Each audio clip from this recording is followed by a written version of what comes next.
ઓમ સદ તત્સત સદગુરુ પરમાત્માએ નો જય. હવે આપણે આગળ જોઈએ તો આપણું ઋષિમુનિઓનું ગણિત, એમાં શાસ્ત્રોના અભ્યાસ ઉપરથી મહાભારતના યુદ્ધમાં 18 અક્ષૌહિણી સૈન્ય એટલે લશ્કર 18 દિવસમાં મૃત્યુ પામ્યા હતા. આટલી જાનહાનિ થઈ હતી. એમ તો આપણે એ શાસ્ત્રોના આધારે કે જોઈએ તો કુરુક્ષેત્રની સંખ્યા એમાં 18 અક્ષૌહિણી સૈન્ય હતું, જેમાં 11 અક્ષૌહિણી સૈન્ય કૌરવોનું હતું અને 7 અક્ષૌહિણી સૈન્ય પાંડવોનું હતું. હવે આ એક અક્ષૌહિણીની સંખ્યા કેટલી થાય એની ગણતરી આ પ્રમાણે છે. પહેલાં આ સમય ટાઈમ ઘડિયાળને આટલું ન હતું, એ પહેલાંની વાત છે. એક એવું દ્રષ્ટાંત સાંભળવામાં પણ આવ્યું કે આગળ રાજાઓ જ્યારે યુદ્ધે ચડતા રણ મેદાનમાં, તાણ તુંબા શબ્દ વપરાતો હતો. કે કેટલું કે 13 તુંબા લશ્કર હતું. તો આ અટકળ એ રીતે કદાચ હતી કે એક મધ્યમ કક્ષાનું તુંબડું લેવાનું કોરું, અને એ તુંબડાના ઉપર 100ના નાકા જેટલું કાણું પાડવાનું અને એ મૂકવાનું વચમાં. અગર તો રસ્તામાં જેટલા લશ્કર, ઘોડેસવારો, ગજદળવાળા કે જેટલા સૈનિકો આવજા કરે, એ ઘોડાના પગની પગરવથી દોડધામથી માટી ઉડ અને એની જે ઝીણામાં ઝીણિયાણું પરમાણુ તસણીનું એવી સૂક્ષ્મ રજકણ, એ રજકણ એ 100 જેવા નાકામાં એટલે છિદ્ર દ્વારા એ તુંબડામાં ભરાય અને આખું તુંબડું ભરાઈ રહે. એટલી રજકણથી પછી એના એક તુંબા એવું ગણતરીમાં લેવામાં આવતું. એવા 13 તુંબા.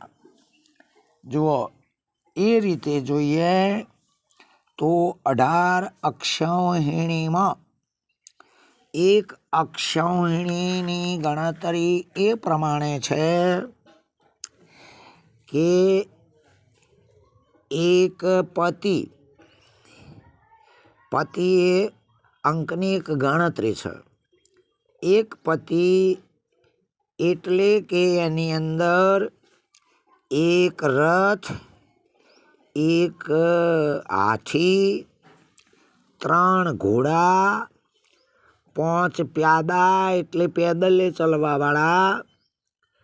હવે ઉપર રથ કીધા, એ રથમાં 2 પુરુષો વત્તા એક રથી, એક સારથી, મહાવત અને લડવૈયો, 3 ઘોડેસવાર, 5 પ્યાદા, કુલ 12 પુરુષો થાય.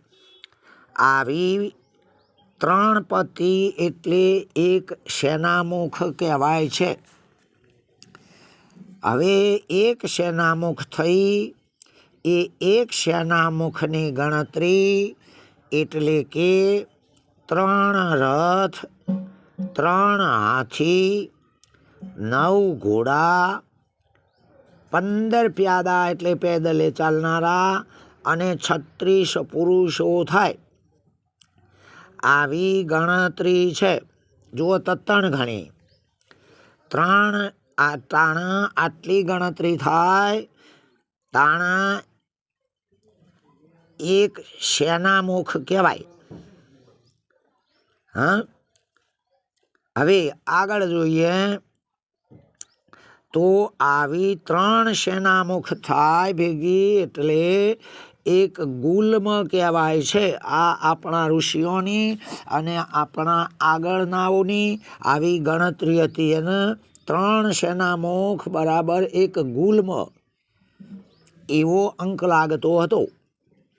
હવે જોઈએ કે એક ગુલ્મ એટલે કે 9 રથ, 9 હાથી, 27 ઘોડા, 45 પ્યાદા પેદલ અને 135 પુરુષો થાય. આના એક ગુલ્મ કહેવાય. એટલે કે આવા 3 ગુલ્મ બરાબર એક ગણ કહેવાય છે. હવે જોઈએ એક ગણ એટલે 27 રથ, 27 હાથી, 81 ઘોડા, 135 પ્યાદા પેદલ ચાલનારા અને 405 પુરુષો થાય. આના એક ગણ ગણવામાં આવતી. આવા 3 ગણ એટલે કે એક વાહિની થાય. હવે આ એક વાહિની એટલે 81 રથ, 81 હાથી, 243 ઘોડા, 405 પ્યાદા અને 1215 પુરુષો થાય. આવી 3 વાહિની એટલે એક પૃત થાય. વિચારો તત્ણ ઘણો આંકડો. હવે જોઈએ એક પૃત એટલે 243 રથ, 243 હાથી, 729 ઘોડા, 1215 પ્યાદા પેદલવાળા, 3645 પુરુષો થાય. આવી 3 પૃત એટલે એક ચમુ, ચમુ નામની સંખ્યા, એક ચમુ થાય. હવે જોઈએ એક ચમુ એટલે 729 રથ, 729 હાથી, 2187 ઘોડા, 3645 પેદલ અને 10,935 પુરુષો થાય. આવી 3 ચમુ એટલે કે એક અનિકિનીની સંખ્યા ગણાતી હતી. હવે જોઈએ અનિકિની એટલે 2187 રથ, 2187 હાથી, 6561 ઘોડા, 10,935 પેદલ, 32,805 પુરુષો થાય. આના અનિકિની કહેવાય. આવીને આવી 10 અનિકિનીઓ ભેગી થાય તાણે એક અક્ષૌહિણી સંખ્યા બને. હવે એક અક્ષૌહિણી એટલે કે 21,870 રથ, 21,870 હાથી, 65,610 ઘોડા, 1,09,350 પેદલ પુરુષો, પછી 3,28,050 પુરુષો થાય. આ એક અક્ષૌહિણીની સંખ્યા. આવી તો 18 અક્ષૌહિણીની સંખ્યાનું લશ્કર સાફ થઈ ગયું હતું, ફના થઈ ગયું હતું, કોઈ બચ્યું નહોતું કુરુક્ષેત્રમાં, એમ મહાભારત બોલે છે. હવે 18 અક્ષૌહિણી જોઈએ તો 9,09,00,000 93,660 રથ થાય, 9,93,660 હાથી થાય. આગળ જોઈએ તો 11,80,980 ઘોડા થાય. પછી 87,44,800 પ્યાદા એટલે પેદલ ચાલનારા માણસો થાય. એટલે કે 26,44,400 પુરુષો થાય. આટલું લશ્કર મહાભારતના યુદ્ધમાં એટલે કે લગભગ 66 કરોડ આટલાની હત્યા થઈ હતી.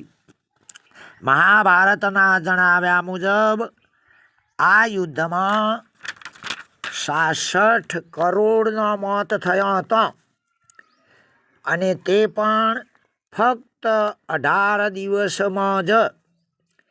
એટલા માટે એ ગણતરી અને આપણે ગણીએ એમાં કદાચ ગણિત કેટલું આગળ છે આપણા એ જ્ઞાની પુરુષોનું, ઋષિમુનિઓનું.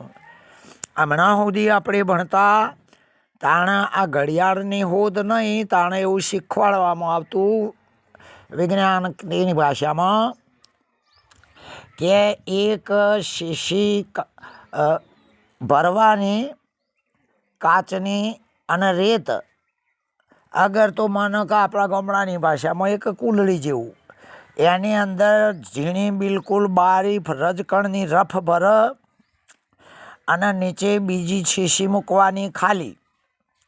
પેલી રજકણ ધીમે ધીમે ધીમે ધીમે આખી ખાલી થાય અને નીચેની શીશી હોય એ ભરાઈ જાય. એટલે એક ઘડી અગર તો કલાક એવી રીતે ગણવામાં આવતું હતું. એટલે આગળ પણ આપણે જોયું કે એકડા ઉપર 50 મેડોક એટલે 50ની સંખ્યા બરાબર 10 બલમ. આટલા સુધી આપણા દેશની સંસ્કૃતિ, ગણિત અને જ્ઞાની તથા ઋષિમુનિઓનો આંકડો હતો. હાલ આપણે જોઈએ તો કદાચ મનાય પણ નહીં. હા, એટલે યુગોના યુગો પર્યંત તમે જુઓ 4 યુગમાં તો સંખ્યા પણ આપી છે. હા, કા અમુક 2,43,000 કે એવી બધી કુલ સંખ્યા આપેલી છે, 8 અરબ જેવી ને એવી બધી. હા, પણ એ અંકગણિત જોઈએ તો આમાં મુખ્ય હેતુ એ છે કે વ્યક્તિગતનો એક નિમિત્ત લીધું મહાભારતનું, પણ કહેવાનો અર્થ કે આપણું ગણિત કેટલું હાઈ કક્ષાએ હશે એ રીતે જોઈએ તો એ વખતના જેટલા અભ્યાસક્રમના અથવા આપણી જે સંપત્તિ હતી એના ઇતિહાસો, ભૂગોળો, વિજ્ઞાનો, નાગરિક શાસ્ત્રો એ કેટલી કક્ષાએ આપણાથી આગળ હશે એ આપણે સહેજ વિચાર કરી શકીએ છીએ, જે આપણે માનવા પણ તૈયાર ના થઈએ. પણ અભ્યાસોમાં, શાસ્ત્રોમાં અભ્યાસ કરનાર અને લખનાર એ જે શાસ્ત્રો વાંચ્યા અથવા જેને લેખિત બનાવ્યા હોય એ લેખકો કોઈ આંખો મેકીને લખતા નહીં હોય. હા, એટલે ખરેખર વિચાર કરીએ તો હજુ એ આપણી પ્રગતિ કદાચ એટલા સુધી થાય અને આપણે પણ એ ગતિને માપી શકીએ એ જ આશા, બીજી કોઈ અપેક્ષા નહીં. આમાં કોઈ બાબતમાં કોઈને જણાવવા માટે નથી કર્યું, પણ એક આશ્ચર્ય થાય છે કે આપણી સંસ્કૃતિ એ આપણા ભારતની એટલે એને જ કહીએ તો અગર બીજા અર્થમાં શોર્ટ અર્થ ના લે તો સંપત્તિ શબ્દ વાપરીએ તો કેટલી વિશ્વની સંપત્તિ આગળ છે.